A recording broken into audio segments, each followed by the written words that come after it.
What's going on, YouTube? Welcome back to the garage. Just got a quick mail call video for you today. First couple, I've actually had a couple months, just haven't got around to making a video. And then the last couple showed up just the last couple days. So you may have seen in my workshop tour, I have this Grand National sitting on the shelf. And well, I thought it was kind of lonely and it needed some friends. So I decided to get it a couple. The first one's going to be the 83 Hearst Olds 442.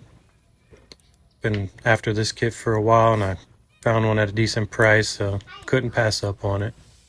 And then the other kit is going to be the 86 Monte Carlo SS. So I've got the trio now. I'm thinking about building all of these at the same time. They're all going to be box stock except for, wiring and maybe carpets and seat belts, but pretty much box stock. Except for the Monte Carlo, I think I'm going to order a cowl hood for it. I've even been toying with the idea of a G-body group build, so let me know down in the comments if you'd be interested in that.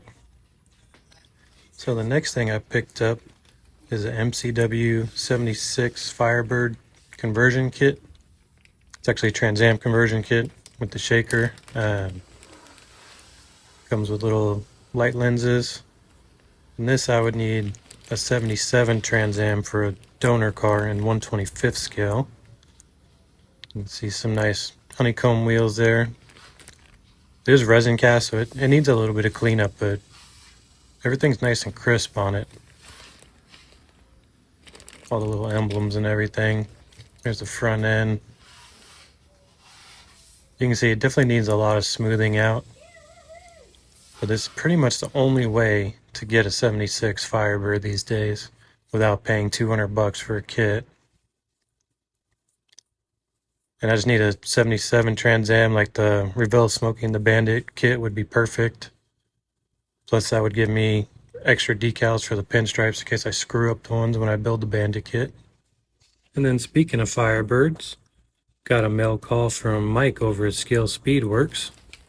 After seeing how much trouble I had with that Firebird I just built, he was very generous and sent me over this rebuilder.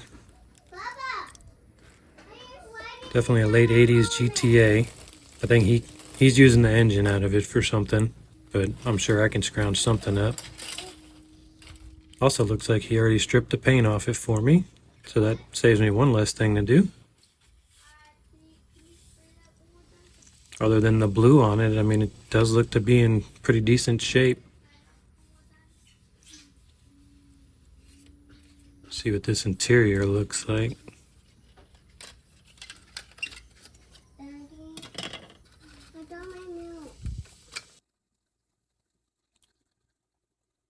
Alright, interior definitely going to need to get stripped and redone.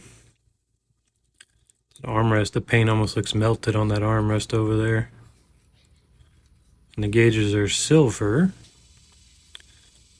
But that last Firebird kit came with 2 sets of gauges, so I do have an extra set I can use on this. So that's pretty cool. My other idea was if I can find another one of those 91, 92 formula kits, I can use the front end from this and the spoiler because it's a different style, and I can make an 89 formula, which is one of my favorite versions. And a friend of mine had one in high school. We used to drive it all the time. We did some not so smart things in it, but it was fun. Yeah, it looks like all the main parts are there. Just need to find a drivetrain for it. No big deal. Should have something in the parts box. Then he also sent me a sticker, which is really cool because we love stickers. Gonna have a bunch of them on the toolbox. And then he sent us his new shop card. And this is one of my favorite shop cards of all of them, because look at all the Star Wars. You know me, I'm just a giant nerd. I love me some Star Wars. And half of his shop card is just full of Star Wars, so that's awesome, Mike. So I really appreciate it, Mike. Thank you for sending this over. And check your mail by the end of the week, buddy. Got something on the way to you. So thanks everyone for hanging out with me today. We'll catch you in the next video.